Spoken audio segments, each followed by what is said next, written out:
that he would say this. But again, as you were saying, every institution that is at the foundation of society is crumbling.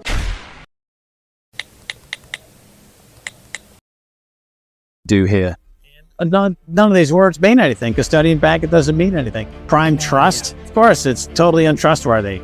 It's just a total breakdown of the financial markets, the financial custodians, and everybody across the board is just engaged in massive kind of liquidation and fraud, all because of interest rates are going up, right? So as long as interest rates are going down for 40 years since the early 1980s, all sins could be masked by lowering rates and extending the maturity dates on everybody's bonds. And what happened was, starting in 2022, interest rates started going up in this now secular move higher, which is going to last a long time.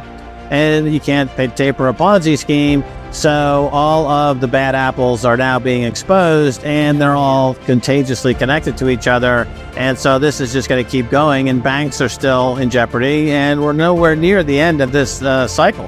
When you deposit your money in Bank of America or Citibank, it's they own it, right? Essentially, they own your deposits. But in a custodian bank, they never own your money or your assets, whatever you put in there.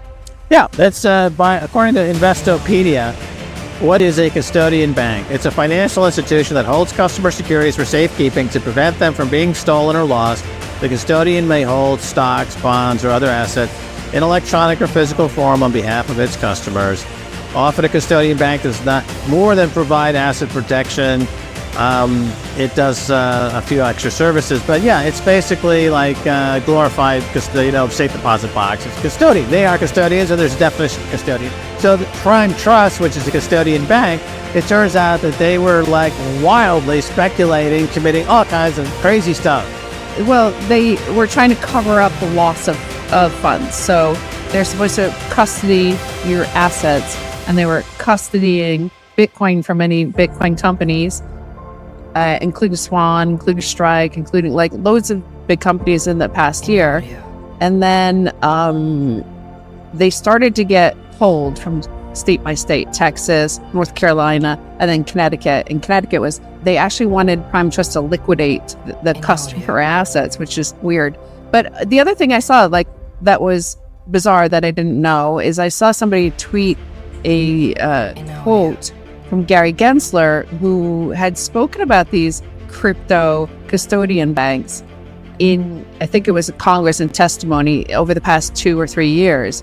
And he said, just because they call themselves a custodian bank, it doesn't necessarily mean they are. And I was like, is that how can you say that? There's very clear laws about it. And it's a totally different regulatory regime to say what Goldman Sachs or JP Morgan or Citibank or Bank of America, all those other banks have to undergo. They can do more speculation with their assets of their customers there, some rehypothecation. But these custodian banks are not supposed to be doing that. And so when he actually said in testimony, they're not necessarily custodian banks. You're like, what does that mean? And how are they able to call themselves that? Right? So everything in crypto is just crazy. But it seems to maybe be some sort of democratic setup. I don't know. But this is apparently a firm that they were able to speak as a witness in these hearings on Tuesday or Wednesday, I believe it was, on the Financial Services Committee in the U.S. House of Representatives. And the remarkable thing is they went there and they claimed that this broker-dealer license gives them the authority to sell these tokens.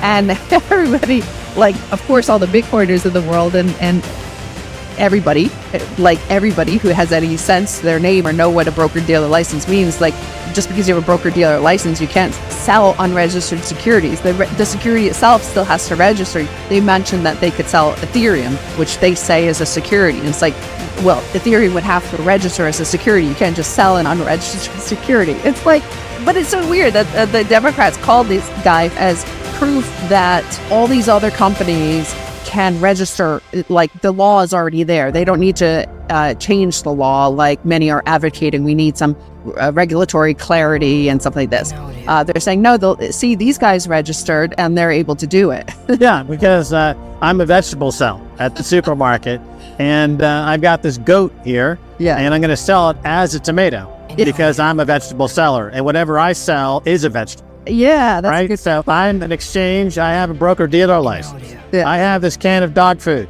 that I just stole out of the garbage can, and I'm going to sell it as a security on my securities exchange because I'm a broker-dealer. Yeah. Right? Obviously, that those two do not have any relationship to one another. You have a process to register a security with the Securities and Exchange Commission, which then can in turn be sold on an exchange, a registered exchange. Having an exchange does not connote legal agency to sell whatever comes over your desk as a security. The fact that that got into any kind of testimony in Washington whatsoever is a testimony to whoever runs that committee to having absolutely not 3 brain cells in their brain to rub together, which is shocking, but it's not shocking because the level of financial illiteracy in these political circles is epic.